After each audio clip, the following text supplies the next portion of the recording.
Hello friends, this is Ravi Parmar MR help education support के आज की वीडियो में मैं आपका स्वागत करता हूं। और आज की वीडियो में हम डिस्कस करने जा रहे हैं PMEGP, प्रधानमंत्री एम्प्लॉयमेंट जनरेशन प्रोग्राम। तो ये जो स्कीम है इसके बारे में हम आज डिस्कस करने जा रहे हैं। ये स्कीम के अंदर क्या एलिजिबिलिटी है, कौन ये स्कीम के अंदर लोन अप्लाई कर सकता है, सब्सिडी अवेल कर सकता है, कितनी सब्सिडी मिलेगी, रूरल एरिया में कितनी सब्सिडी मिलेगी, अर्बन एरिया में क्या सब्सिडी मिलेगी, उसको ऑनलाइन अप्लाई करने की प्रोसीजर क्या है और वगैरह वगैरह जो सारी चीज़ है इसके बारे में, जो भी प्रोसीजर है इसके बारे में आज हम ये वाली वीडियो में डिस्कस करने जा रहे हैं। तो दोस्तों, स्क्रीन पे आप देख सकते हो कि उसका एलिजिबिलिटी क्राइटेरिया आपको दिखाया गया है कि अगर आप इंडिविजुअल है, सेल्फ हेल्प ग्रुप है, मीन्स ट्रस्ट वगैरह है, रजिस्टर्ड सोसाइटी है, अंडर सोसाइटी एक्ट जो होती है उसके अंडर रजिस्टर्ड सोसाइटी है, तो प्रोडक्शन कोऑपरेटिव सोसाइटी है या फिर चैरिटेबल ट्रस्ट है, तो ये कैटेगरी में अगर आप फॉल करते हो तो आप ये PMEGP के अंदर लोन लेने के लिए आप एलिजिबल हो। देन जो भी लोन लेने जा रहा है अगर वो इंडिविजुअल है तो वो उसकी एज 18 ईयर्स से ज़्यादा होनी चाहिए और उसका मिनिमम क्वालिफिकेशन 8 पास होना चाहिए। एक है KVIC जिसे बोला जाता है khadi and village industries commission, दूसरी है KVIB जो बोली जाती है khadi and village industries board, और DIC जिसे हम कहते हैं डिस्ट्रिक्ट इंडस्ट्रियल सेंटर या डिस्ट्रिक्ट इंडस्ट्रीज सेंटर। तो ये जो 3 नोडल एजेंसी है ये इसे इम्प्लीमेंट करने का काम करती है। तो ज़्यादातर जो गांव विलेजेस एरिया है तो विलेज एरिया में ज़्यादातर KVIC और KVIB उसे इम्प्लीमेंट करता है, और जहाँ तक बात है अर्बन एरिया की तो वहाँ पे DIC उसे इम्प्लीमेंट करता है। तो दोस्तों, ये जो PMEGP का जो स्कीम है वो बेसिकली मैन्युफैक्चरिंग और सर्विस सेक्टर के लिए रहती है। अच्छा, जहाँ पे बात करें मैन्युफैक्चरिंग यूनिट की, तो अगर आप मैन्युफैक्चरिंग यूनिट लगाने जा रहे हैं तो उसके लिए आप मैक्सिमम 25 लाख तक की लोन अवेल कर सकते हो, और जहाँ तक बात है सर्विस सेक्टर की तो वहाँ पे आप 10 लाख तक की लोन अवेल कर सकते हो। सब्सिडी की बात करें दोस्तों इसमें तो सब्सिडी आपको मिल जाएगी अर्बन और रूरल एरिया में अलग अलग सी सब्सिडी मिलती है। अगर अर्बन एरिया की बात करें और आप जनरल कैटेगरी में फॉल करते हो तो आपको 15% सब्सिडी मिलेगी, और अगर आप स्पेशल कैटेगरी में जैसे समझ लीजिए SC ST OBC कम्युनिटी है या फिर आप एक्स सर्विसमैन है या फिर हैंडीकैप्ड है तो ये स्पेशल कैटेगरी की होती है। तो स्पेशल कैटेगरी में आप फॉल करते हो तो आपको 25% सब्सिडी अर्बन एरिया में मिल जाएगी।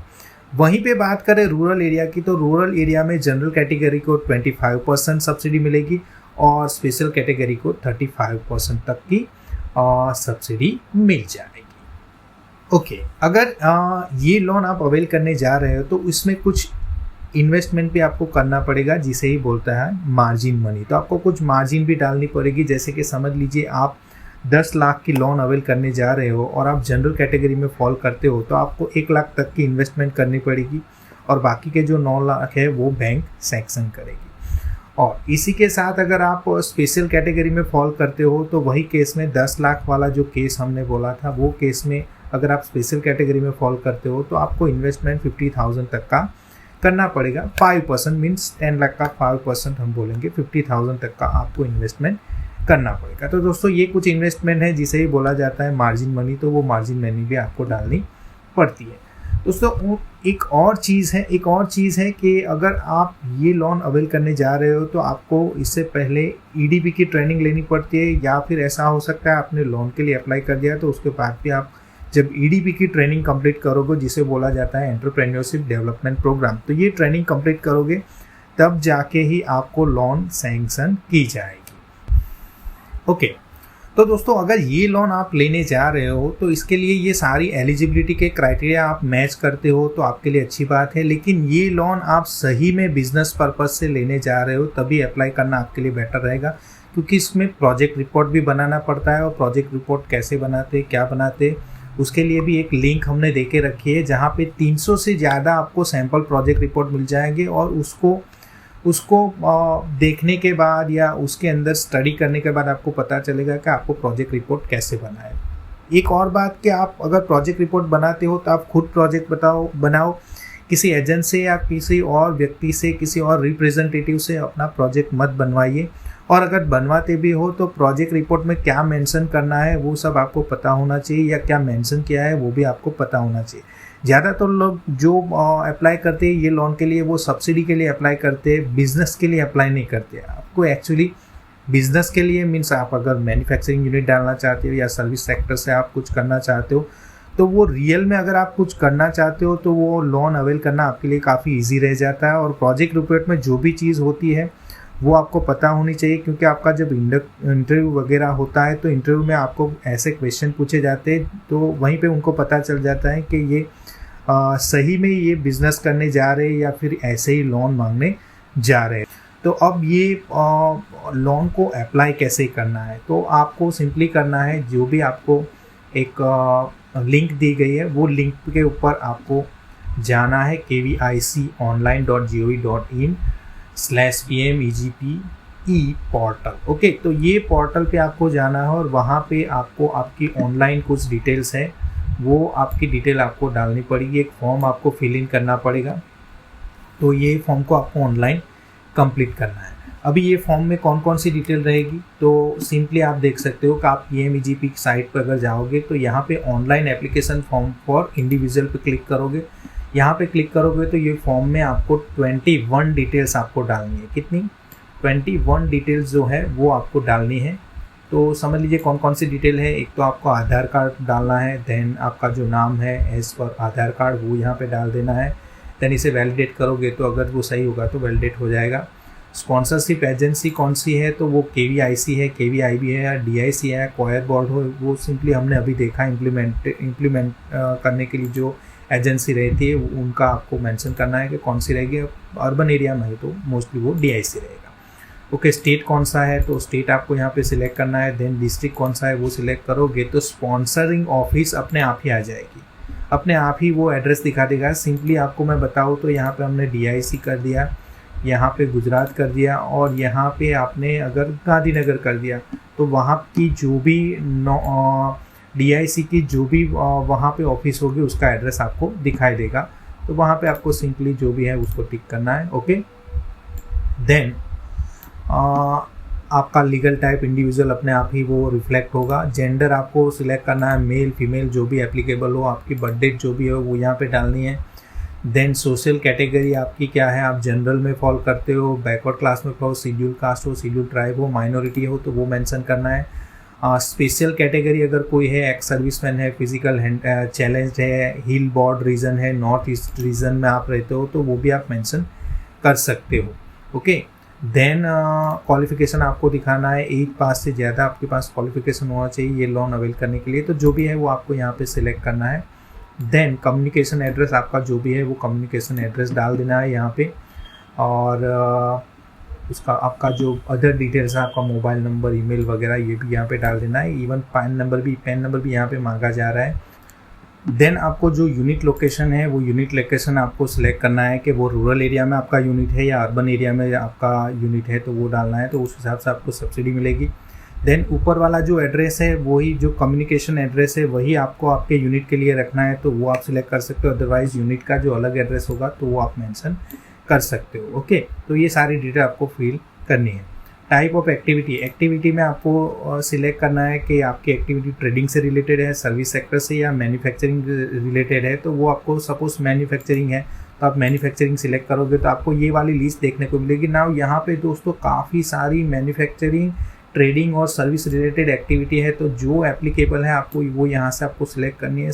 यहाँ पे आपको आपका प्रोडक्ट डिस्क्रिप्शन डालना है कि आप क्या करने वाले, कैसे करना, आपकी प्रोडक्ट क्या है, तो वो जो भी डिस्क्रिप्शन होगा वो आपको यहाँ पे अपने हिसाब से डाल देना है। देन अगर आपने EDP ट्रेनिंग ले रखी है तो यस करना है, EDP ट्रेनिंग नहीं ली है तो आपको नो करना है। EDP ट्रेनिंग आपने ले रखी है तो यहाँ पे ट्रेनिंग सेंटर का नाम भी आपको बताना है।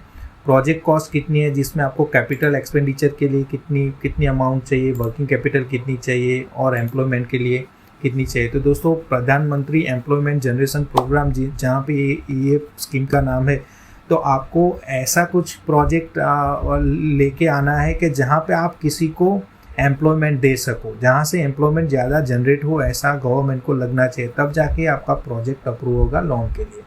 ओके, तो यहाँ पे एम्प्लॉयमेंट के लिए कितना खर्चा है, वर्किंग कैपिटल कितनी चाहिए, एक्सपेंडिचर, ये सारी चीज़ आपको बतानी है, जो भी लिमिट है उसके अंदर। देन आपकी जो बैंक से आप लोन अवेल करना चाहते हो वो बैंक की डिटेल डालनी है, बैंक का नाम है, IFSC कोड है, ब्रांच नेम है, एड्रेस है वगैरह, जो भी कुछ है वो आपको डालना है।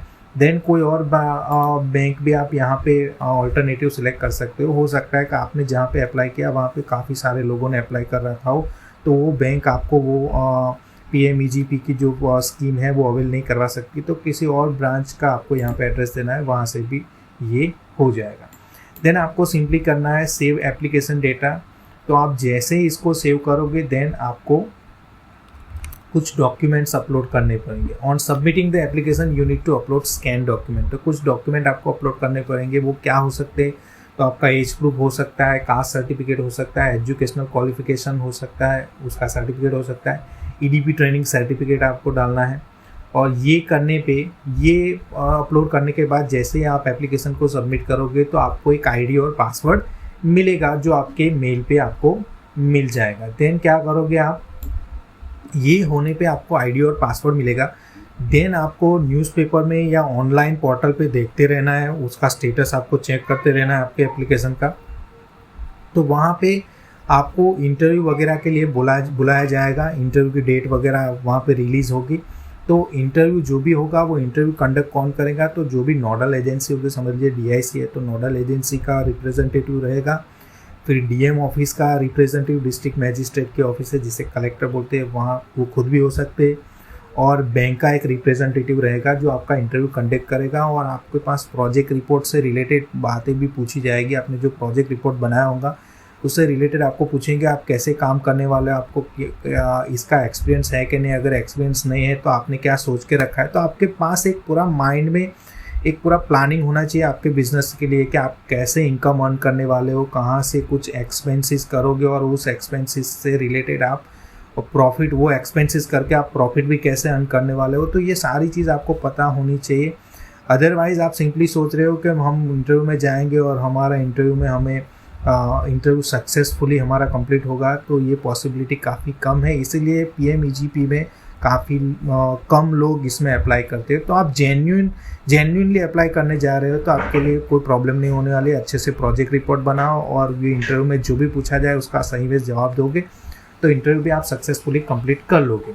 अगर इंटरव्यू कंप्लीट कर दिया देन आपकी जो भी मैटर है वो बैंक को फॉरवर्ड कर दी जाएगी। तो आप बैंक के बाद में बैंक के कांटेक्ट में रहिए। बैंक में जाके कुछ क्वेरीज वगैरह करनी है तो पूछ लीजिए कि आप इंस्पेक्शन करने कब आ रहे हो या इंस्पेक्शन के लिए क्या ज़रूरी रहेगा, तो वो सारी चीज़ भी आप पूछ लोगे तो अच्छा रहेगा। जब भी बैंक का रिप्रेजेंटेटिव आपके वहाँ पे आता है और सभी जो चीज़ जो रिक्वायर्ड होती है वो उनको मिलती है और आप प्रॉपरली एलिजिबल पर्सन हो ऐसा वो कंसिडर करते हैं, तो क्या होगा, फिर बैंक जो भी ये लोन सैंक्शन की डिटेल है वो अपलोड कर दे देगी। ये जो पोर्टल है इसके ऊपर अपलोड की जाएगी। देन अगर आपने EDP ट्रेनिंग नहीं ले रखी है तो आपको EDP ट्रेनिंग लेनी पड़ेगी। देन उसके बाद ही आपकी लोन सैंक्शन होगी। समझ लीजिए EDP ट्रेनिंग से पहले आपकी लोन सैंक्शन हो जाती है, तो देन आपको EDP की ट्रेनिंग लेनी पड़ती है।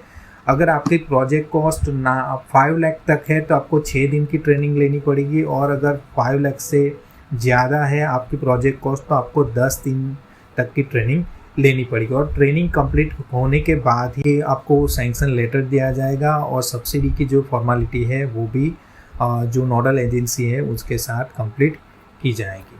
तो दोस्तों ये सारी प्रोसीजर होती है और ये लोन अवेल करने के लिए। अगर आपको ये वीडियो अच्छे से समझ में आई है और आपको यूज़फुल लगी है तो प्लीज़ इसे लाइक, शेयर और सब्सक्राइब ज़रूर करें। Thank you.